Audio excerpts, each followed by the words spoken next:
Hello everyone, आप सभी का स्वागत है। आज इस वीडियो में बात करने वाला हूँ हिस्ट्री का कंप्लीट रिवीजन और इसमें सिर्फ वंश के बारे में बताने वाला हूँ कि किस वंश का संस्थापक कौन थे। ठीक है, सबसे पहले अगर पूछा जाए आपका हर्यक वंश का संस्थापक कौन था, आपको बिंबिसार। हर्यक वंश का कौन था? बिंबिसार। ठीक है, तो मौर्य साम्राज्य का संस्थापक कौन थे? मौर्य साम्राज्य का संस्थापक आप कहते हैं चंद्रगुप्त मौर्य। चंद्रगुप्त मौर्य। ठीक है, तो मौर्य साम्राज्य का संस्थापक कौन थे? चंद्रगुप्त मौर्य। और मौर्य साम्राज्य का अंतिम अगर पूछा जाए कि अंतिम शासक आपको बृहद बृहद हाँ बृहद था, बृहद। कण्व वंश का संस्थापक कौन था? वसुदेव। कण्व वंश का संस्थापक कौन थे? वसुदेव। ठीक है, तो वसुदेव यहाँ पे देख सकते हैं। उसके बाद फिर आपसे अगर पूछा जाए कुषाण वंश का संस्थापक कौन थे? कुषाण वंश का संस्थापक आपको कुजुल काडफिसेस इसका संस्थापक थे। किसका? कुषाण वंश का संस्थापक। वहीं अगर दूसरी तरफ देखें कुशल वंश के बाद सातवाहन वंश, तो सातवाहन का संस्थापक कौन था? सिमुक। वही गुप्त साम्राज्य का संस्थापक कौन था? श्रीगुप्त। ठीक है, श्रीगुप्त इसका संस्थापक गुप्त साम्राज्य का। वहीं अगर बात करें गुप्त साम्राज्य का लास्ट शासक, तो उसका कौन था? विष्णुगुप्त। उसका अंतिम शासक कौन थे? विष्णुगुप्त। आपको कभी कभी आपको सीक्वेंस भी पूछा जाता है। ठीक है, तो आप देख लेते हैं गुप्त साम्राज्य आपके लिए इंपॉर्टेंट हो जाता है। तो श्रीगुप्त के बाद आपका हो गया घटोचक गुप्त, उसको चंद्रगुप्त प्रथम, समुद्रगुप्त। ठीक है, समुद्रगुप्त, उसको चंद्रगुप्त द्वितीय। ठीक है, यहाँ से पीपीएससी ने क्वेश्चन पूछा भी था जो 67 में। उसको कुमारगुप्त प्रथम, स्कंदगुप्त, और उसके बाद फिर आपको पुरुगुप्त, कुमारगुप्त द्वितीय, बुधगुप्त, नरसिंहगुप्त, भानुगुप्त, वैन्यगुप्त, कुमारगुप्त तृतीय और विष्णुगुप्त। ठीक है, तो आप देख सकते हैं यहाँ पे गुप्त तो पहला क्या? चंद्रगुप्त प्रथम, उसके बाद समुद्रगुप्त, उसके बाद फिर चंद्रगुप्त द्वितीय, उसके बाद फिर कुमारगुप्त। ठीक है, आपके लिए यहाँ पे याद करने में आसानी हो जाएगा। उसका बाद अगर पुष्यमति वंश का संस्थापक कौन थे? तो पुष्यमति वंश का पुष्यमति थे। ठीक है, पुष्यवती। ठीक है, इसमें का पाल वंश, तो पाल वंश का संस्थापक कौन थे? आपको गोपाल। पाल वंश का कौन थे? गोपाल। ठीक है, पाल वंश का संस्थापक कौन थे? गोपाल। इसके बाद अगर बात करेंगे तो उसके बाद फिर आपका आ जाता है गोपाल। उसके बाद फिर दिल्ली सल्तनत का संस्थापक कौन था? गुलाम वंश। ठीक है, पहला। उसके बाद फिर उसका संस्थापक कौन था? कुतुबुद्दीन ऐबक। ठीक है, खिलजी वंश, तो खिलजी वंश का संस्थापक कौन था? आपका जलालुद्दीन खिलजी। उसका तुगलक वंश का संस्थापक कौन थे? गयासुद्दीन तुगलक। उसके बाद अगर बात करेंगे तो सैयद वंश, तो सैयद वंश का संस्थापक कौन था? आपका खिज्र खां। लोधी वंश का संस्थापक कौन था? बहलोल लोधी। ठीक है, बहलोल लोधी। इसके बाद आ गया प्रतिहार का संस्थापक कौन था? आपका नगभट्ट। ठीक है, तो प्रतिवर्ष का संस्थापक कौन था? आपका नगभट्ट। इसके बाद अगर बात करेंगे तो आपका राष्ट्रकूटा आ जाएगा। राष्ट्रकूटा का संस्थापक कौन था? दंती दुर्ग। ठीक है, उसके बाद फिर आपका मुगल साम्राज्य आ जाता है। ठीक है, तो मुगल साम्राज्य यहाँ पे तैमूर के वंश बाबर, इसका संस्थापक कौन थे? बाबर। और उसके बाद बाबर के बाद हुमायूं, उसके बाद फिर अकबर। ठीक है, अकबर का जो नाम है उसका जलालुद्दीन के नाम से उसको जाना जाता है अकबर को। मतलब उसका निक नेम। जहांगीर को सलीम, शाहजहाँ को खुर्रम। ठीक है, औरंगजेब, उसके बाद बहादुर शाह प्रथम, इसको मौजम। ठीक है, मौजम के नाम से भी जाना, ये कभी कभी क्वेश्चन आपको देखने को मिलेगा। ओके, उसका जहादर शाह हो गया, फारूक सिया, रफ़ी उद्दरजाद, शाहजहाँ द्वितीय, मोहम्मद शाह। ठीक है, मोहम्मद शाह हो गया। उसके बाद फिर आपको अहमद शाह, आलमगीर द्वितीय, अकबर द्वितीय और बहादुर शाह जफर। ठीक है, वेदों के बारे में तो सिंधु घाटी सभ्यता का जो कार्यकाल है 2500 से 1720 बीसी माना गया है। ठीक है, हड़प्पा सभ्यता का खोज किसने किया था? दयाराम साहनी ने 1921 में रवि नदी के तट के किनारे। मोहनजोदड़ो का रखालदास बनर्जी 1922 में इंदस में। ठीक है, मोहनजोदड़ो कहाँ? इंदस में। लोथल एवं सूत कोतला सिंधु सभ्यता का बंदरगाह है। ठीक है, लोथल क्या था? बंदरगाह था। मुख्य फसलें क्या था? आपका गेहूँ और जौ था। मुख्य फसलें क्या था? गेहूँ और जौ था। ठीक है, उसका बाद उपनिषद की संख्या अगर बता दें 108 होता है। महापुराणों की संख्या क्या? 18 होता है। वेदांग 6 है और वेद क्या है? 4 है। ठीक है, ओके, तो आप सबके लिए इंपॉर्टेंट हो गया सब। उसके बाद बात करने वाला हूँ जैन धर्म के बारे में। ठीक है, तो जैन धर्म के बारे में मैंने ऑलरेडी बता चुका हूँ, तो यहाँ पे फिर फटाफट देख लेते हैं जैन धर्म के बारे में। तो यहाँ पे जैन धर्म का संस्थापक कौन थे? आपका ऋषभ देव। कुल कितना तीर्थंकर हुए इसमें? 24। और इसमें 22वां तीर्थंकर कौन थे? अरेस्टेनिमी। और 23वां कौन? पारसनाथ। 23वां कौन? पारसनाथ। जन्म कहाँ हुआ था पारसनाथ का? काशी वाराणसी में। और पिता अवसेन काशी के राजा थे। ठीक है, और ज्ञान की प्राप्ति हुआ था समेध पर्वत में। आचार शिक्षा है सत्य अहिंसा आस्ते और अपग्रिय। उसके बाद फिर महावीर स्वामी, तो महावीर स्वामी का जन्म कहाँ हुआ था? आपको 599 बीसी में। कहाँ पे? कुंडग्राम में, वैशाली के पास हुआ था। वैशाली, कुंडग्राम वैशाली में हुआ था। ठीक है, उसको प्रथम हुआ था पाटलिपुत्र में 404 बीसी में। संस्थापक स्थूलभद्र थे और इसमें जैन सहित 12 अंगों का आकलन किया था। जैन साहित्यों का 12 अंगों में आकलन किया था। दूसरा हुआ था कब? द्वितीय में, वल्लभी गुजरात। अध्यक्ष कौन था? क्षमा श्रवण। और इसमें जैन धर्म का विभाजन हुआ था, चंद्रगुप्त के शासनकाल में हुआ था। जैन धर्म का इसमें विभाजन हो गया था, इसमें 2 भागों में बढ़ गया था। एक में श्वेतंबर और संस्थापक स्थूलभद्र थे श्वेतंबर का, और एक में हो गया था दिगंबर, इसमें भद्रबाहु थे इसका संस्थापक। ठीक है, तो आप देख सकते हैं यहाँ पे। और कुछ इसमें सिंबल का बात करें तो प्रथम मतलब महावीर का मतलब जो सिंबल सिंह, सिंबल क्या है, चिन्ह है, महावीर का सिंह है। और ऋषभदेव का बैल, आस्था का क्या हाथी, और पारसनाथ का सांप। यहाँ सबको क्वेश्चन देखने को मिलता है। इसका बौद्ध धर्म का बात करेंगे तो बौद्ध धर्म का भी चलते हैं। सबसे पहले उसका देख लेते हैं। आपको अगर पढ़ना है डिटेल में तो यहाँ पे देख सकते हैं बौद्ध धर्म के बारे में। हम लोग चलते हैं वहाँ पे उसका संज्ञतिया।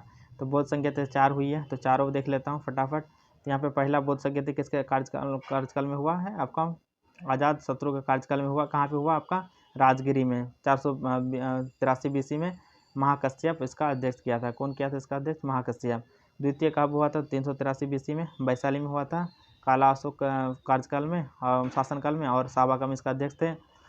तृतीय 250 BC में पाटलिपुत्र में हुआ था, और अशोक का शासन चला था उस टाइम, और यहाँ पे मोगलीपुत्र इसका अध्यक्ष किया था। चतुर्थ का बात करेंगे, चतुर्थ 98 AD में कुंडलवन कहाँ? कश्मीर में हुआ था, कनिष्क का शासन चल रहा था, और इसका अध्यक्ष कौन किया था? अश्वमित्र किया था, अश्वमित्र ने किया था।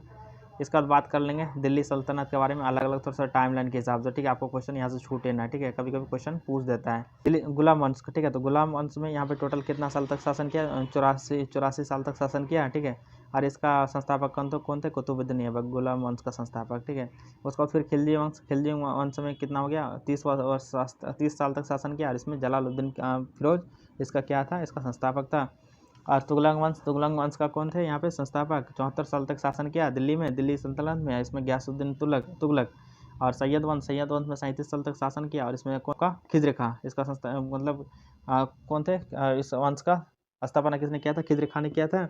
इसके बाद अगर बात करें तो बहलोल लोदी लोदी वंश का संस्थापक थे। लोदी वंश का संस्थापक कौन थे? बहलोल लोदी। ठीक है, आप देख तो यहाँ पे कुछ दिल्ली के बारे में यहाँ पे है। ठीक है, अलग अलग। और आपसे पूछे कि जो इसका लास्ट गुलाम वंश का लास्ट शासक कौन था? अंतिम शासक क्यूमर्स था। ठीक है, क्वेश्चन पूछा गया है। ठीक है, तो गुलाम वंश का अंतिम शासक कौन? क्यूमर्स। वही अगर इसका खिलजी वंश का अंतिम शासक नसीरुद्दीन खुसरो खिलजी वंश का। वही अगर बात करें कि आपका तुगलक वंश का, तो तुगलक वंश का लास्ट शासक नुसरत शाह। और इसका सैयद वंश का बात करें तो सैयद वंश का अंतिम शासक कौन है आपका? सैयद अलाउद्दीन आलम। ठीक है, और लोदी वंश का अंतिम शासक कौन? इब्राहिम लोदी द्वितीय। ठीक है, इसको हरा के मतलब जो बाबर ने मुगल साम्राज्य की स्थापना किया था। ठीक है, तो आइए देखते हैं कुछ इंपॉर्टेंट मुगल साम्राज्य। तो मुगल साम्राज्य में इसका संस्थापक कौन थे? मुगल साम्राज्य का बाबर के बाद कौन? हुमायूं बना है। और हुमायूं के बाद क्या? अकबर। बाबर का पूरा नाम क्या था? जहीरुद्दीन मोहम्मद बाबर। और अकबर का पूरा नाम क्या? जलालुद्दीन मोहम्मद अकबर। जहांगीर का नाम क्या है उसका? सलीम। हाँ, ठीक है। इसके बाद बात करेंगे तो जहांगीर के बाद कौन शासन में आया था? शाहजहाँ। ठीक है, इसको खुर्रम के नाम से भी जाना जाता है। कौन? शाहजहाँ। ठीक, कुछ कंपनियाँ, यूरोपियन कंपनियाँ। तो यूरोपियन कंपनी का आगमन, अगर पुर्तगाली का आगमन का देखें तो 1498 ईस्वी में आया था, और इसका स्थापना का क्रम देख लेते हैं। डच आया था 1595 में, अंग्रेज आया था 1600 ईस्वी में, और फ्रेंच आया था 1664 ईस्वी में।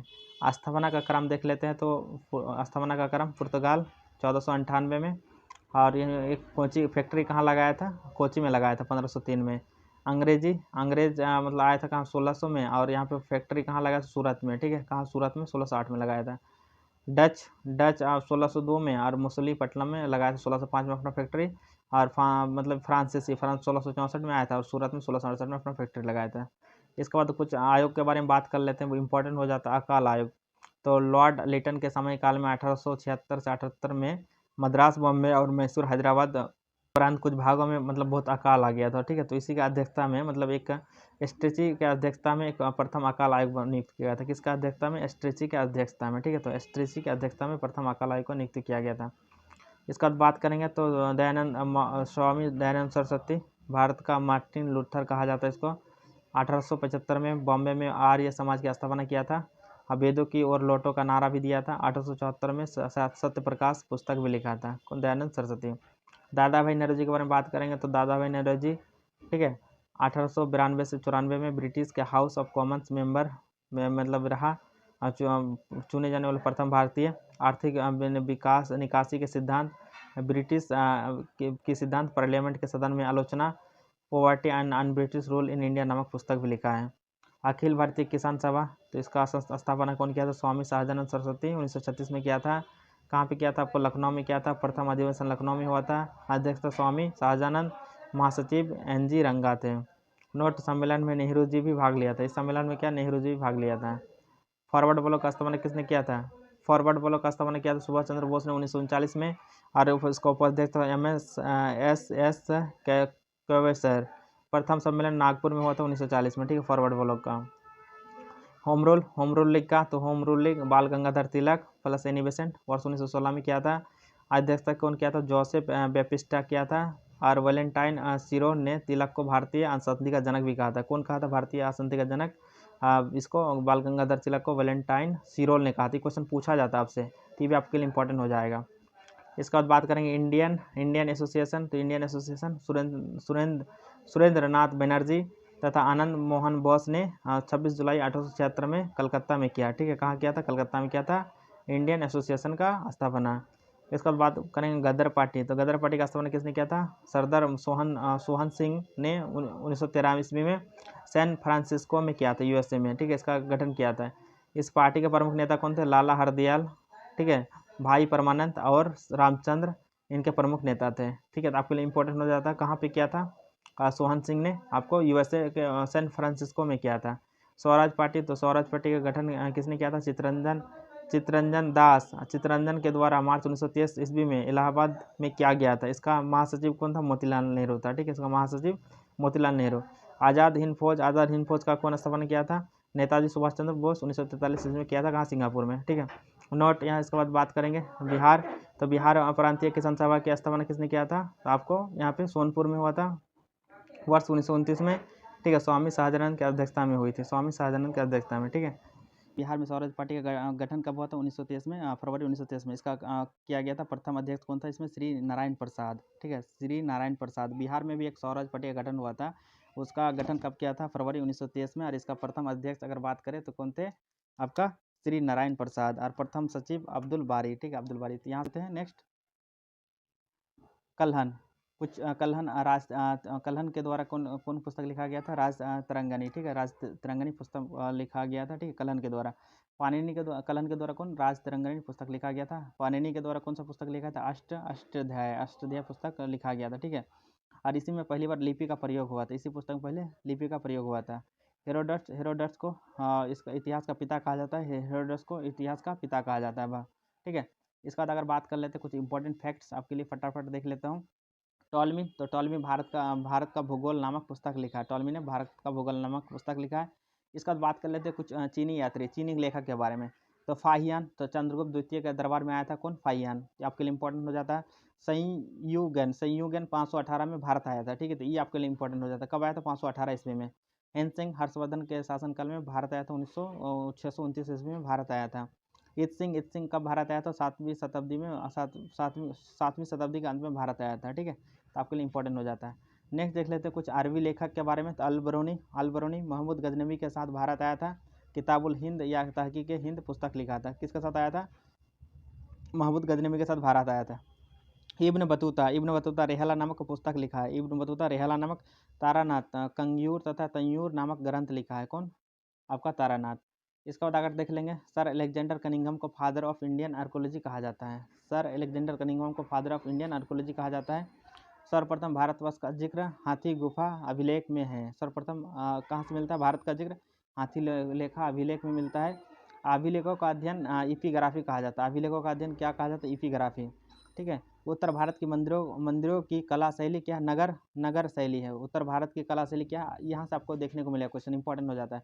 उत्तर भारत की कला शैली क्या है आपका? उत्तर भारत की मंदिरों की कला शैली नगर शैली एवं दक्षिण भारत की मंदिरों की कला शैली द्राविड़ शैली है, ठीक है। तो दक्षिण भारत आग का आविष्कार, तो आग का आविष्कार आपका कब हुआ था? आपका आग का आविष्कार हुआ था पुरान पाषाण काल में, एवं पहिए का आविष्कार हुआ था आपका नव पाषाण काल में, ठीक है। तो मानव ने सर्वप्रथम तांबा धातु का प्रयोग किया था। प्रथम औजार कुल्हाड़ी बनाया था, ठीक है। तो सबसे प्रथम क्या था? तांबा धातु का उपयोग किया था मानव ने, ठीक है। आइए नेक्स्ट देख लेते हैं कृषि का आविष्कार। तो कृषि का आविष्कार किस में हुआ था? नव पाषाण काल में हुआ था। कृषि का आविष्कार नव पाषाण काल में हुआ था।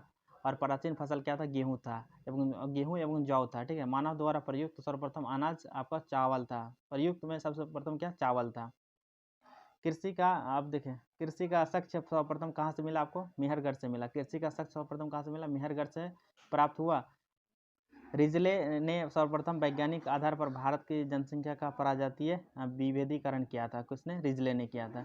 उसको देख लेते हैं सिंधु घाटी सभ्यता। तो सिंधु घाटी सभ्यता की खोज किसने किया था? 1921 में राय बहादुर दयाराम साहनी ने की। सबसे बड़ा स्थल मोहनजोदड़ो है, जबकि भारत में सबसे बड़ा स्थल राखीगढ़ी है। ठीक है, तो और भारत में सबसे बड़ा स्थान की बात करें तो राखीगढ़ी है, घग्गर नदी के किनारे, जो हरियाणा के हिसार जिला में आता है। हरियाणा का हिसार जिला में। इसकी खोज 1963 में सूरजभान ने की थी। सूरजभान ने की थी। आपके लिए बहुत इंपॉर्टेंट हो जाता है इतना डिटेल में। सिंधु घाटी सभ्यता की लिपिक भाव चित्रात्मक थी। इसमें दाईं से बाईं ओर लिखी जाती थी तथा एक से अधिक पंक्ति को पहले पंक्ति दाईं से बाईं ओर तथा दूसरी पंक्ति बाईं से दाईं ओर। जैसे आप लिख रहे हो दाईं से बाईं ओर लिखी जाती थी, दाईं से बाईं आप लिख रहे हो इस तरह से। फिर आप जब लिखो खत्म नहीं होता है, ठीक है, तो फिर यहाँ से स्टार्ट करके फिर इस तरह से लिखा जाता था। ओके। और सिंधु घाटी सभ्यता में मुख्य फसलें क्या था? गेहूँ और जौ था। सिंधु घाटी सभ्यता में मुख्य फसलें क्या था? गेहूँ और जौ था। यहाँ पे उसको आप देख सकते हैं कुछ यहाँ पे बुक, इसको मैंने ऑलरेडी बता दिया हूँ, तो यहाँ पे बताने की कोई जरूरत नहीं। अब एक क्वेश्चन पूछा जाता है कि सत्यमेव जयते कहाँ से लिया गया? तो मुकुंडा उपनिषद से लिया गया। ठीक है, सत्यमेव जयते। ठीक है, वीडियो पसंद आया होगा तो इस वीडियो को लाइक कर दे और चैनल को सब्सक्राइब कर ले। धन्यवाद।